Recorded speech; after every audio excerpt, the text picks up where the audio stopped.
States, and they've been here helping us. The United States Pentagon for the last 58 years, his name is Val Valiant Thor. Harley Byrd, nephew of Admiral Richard E. Byrd, was an employee of the branch of the United States Air Force called Project Blue Book. Started in 1952, it studied UFOs and extraterrestrial life. Mr. Byrd confirms the arrival of the extraterrestrial in the book's foreword. In mid-March 1957, we received an urgent message from the Alexandria Police Department. The message indicated that 2 of their on-duty police officers had picked up an alien who had landed some 14 miles south of Pentagon Boulevard, and the occupant was transported to the Pentagon to meet with the Undersecretary of Defense, and then was shuttled underground to meet with President Eisenhower and Vice President Richard Nixon. The meeting lasted for nearly an hour, and then the alien visitor was put on VIP status and was shuttled back to the Pentagon, where he spent the night in the Army reception office. The alien's name was Valiant Thor. In the 50s, an individual came to this planet from the planet Venus, he says, named Valiant Thor. And he met with our Joint Chiefs of Staff and the President to try to give them incredible technology, and they rejected him. And I think they rejected him. I don't think it was Eisenhower to say no. I think it was all the others. I think they basically ganged up on him and said, sorry, sir, we are not going to do this because it will destroy the way our planet functions right now. Well, President Eisenhower indicated that one of the reasons that he would reject him was because it would destroy the industry, the medical industry. Everything. It would Everything. destroy the economy of the world. Yes, exactly. Exactly. So they decided to pass on his information. What was the purpose of Thor to come down here other than to check on us? He brought not only the wealth of the universe, but he brought peace, new medical procedures that man is just now starting to learn, energy sources that man still hasn't got. He never will get. Lay down your weapons of mass destruction. Start working as one people. For my special studio guest today, Dr. Frank Stranges, he has a rather unique story to tell because during the 1950s, he claims to have met a man from Venus. Yes, you heard me correctly, a man from Venus named Val Thor. This really is a real-life day the Earth stood still, isn't it? Yes, plus. And here, coming toward me with his right hand outstretched, the man whose picture I've been carrying around with me for over a year. Wow. He said, "Hello, Frank, how are you?" And I thought, how in the Sam Hill does he know my name? And he knew from that time forward, the moment I touched his fingers, his skin was as soft as a baby. Right. And I did turn his hand over. He had no fingerprints on either hand, as bald as a peeled boiled egg. And I questioned him on that later, which he told me. And he asked me questions, just a few questions, but I asked him more questions. And he told me more about my own life than my parents and grandparents put together, which I verified later on. Mm-hmm. I said, "What is your name?" He said, "Valiant Thor." See that? See the dates? See all that there? I'm going to read it to you.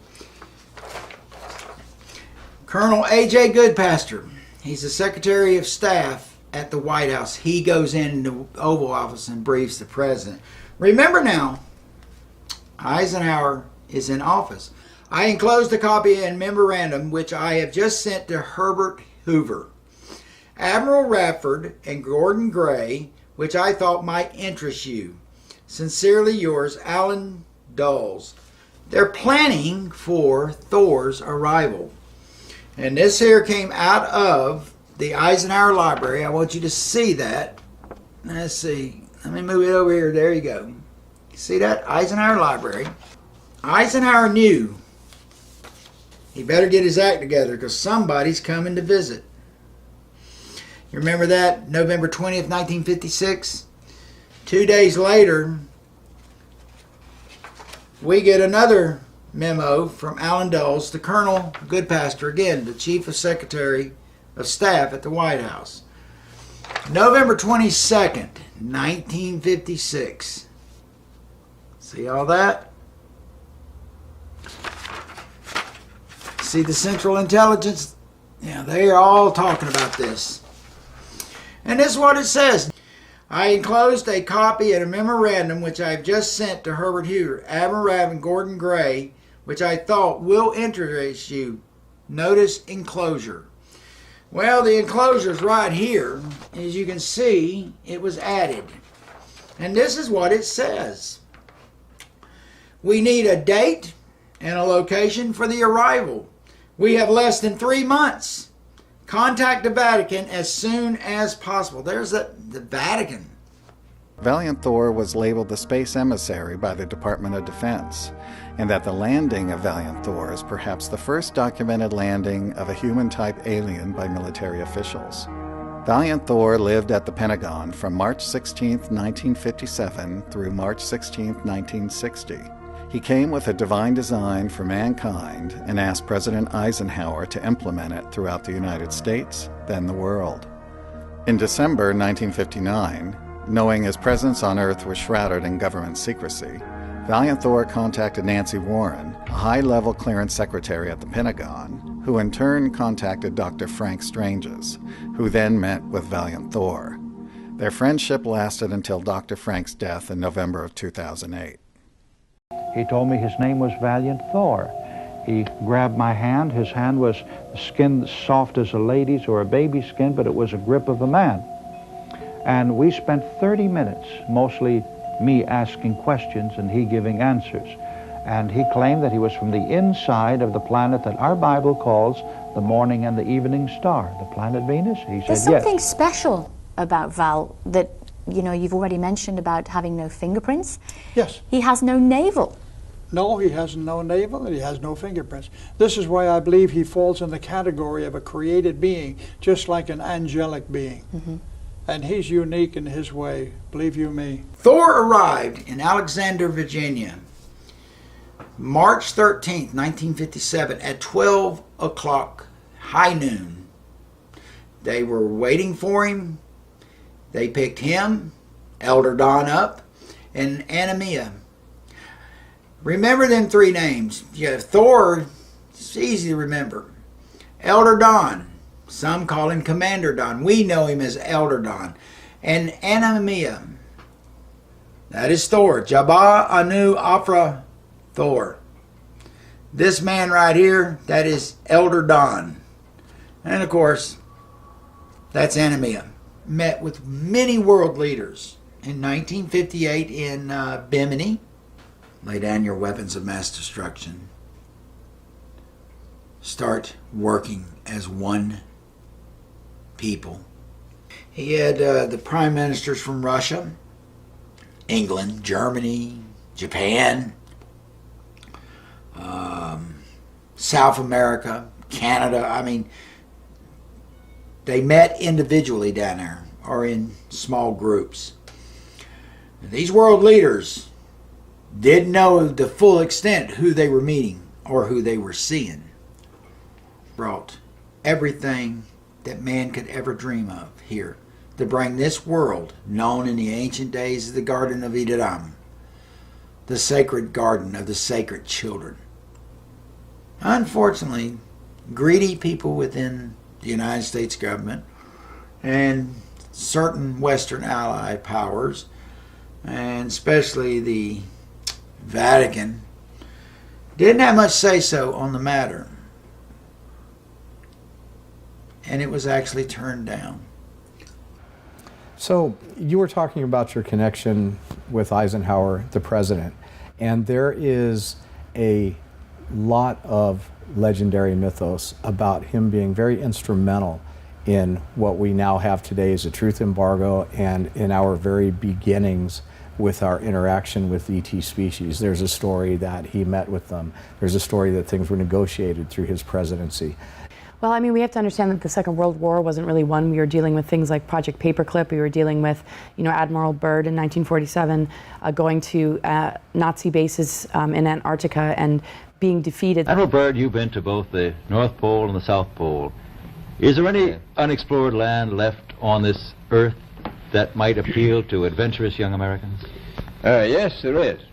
And not up around the North Pole, because it's getting crowded up there now, because they find out it's really usable, not only to live in, but militarily. But strangely enough, there's left in the world today an area as big as the United States that's never been seen by a human being.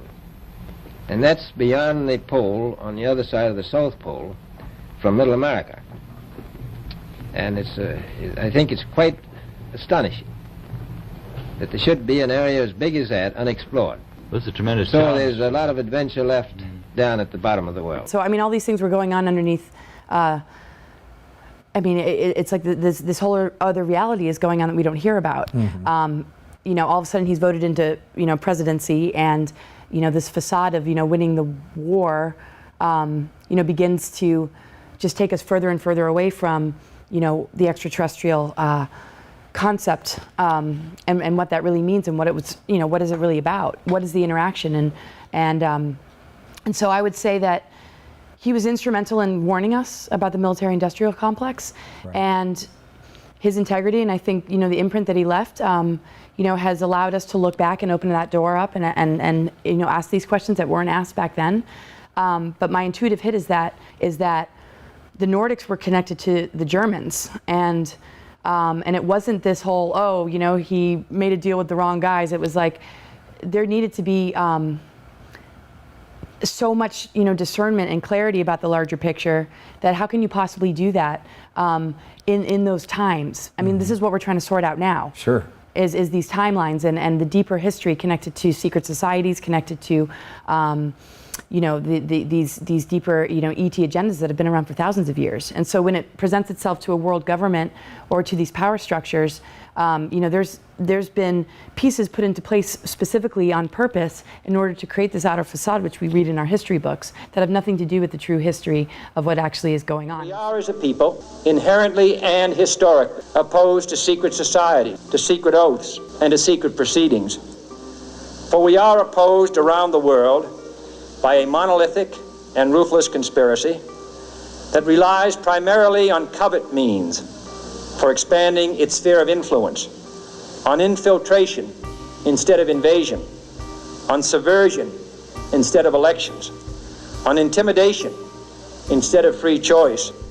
What if that oil consumption, which everybody should know pollutes the atmosphere, it pollutes water, could have been vanquished in 1957, 58, 59, somewhere in there, with technology beyond anything man could have ever understood? What if some type of power, like utilities,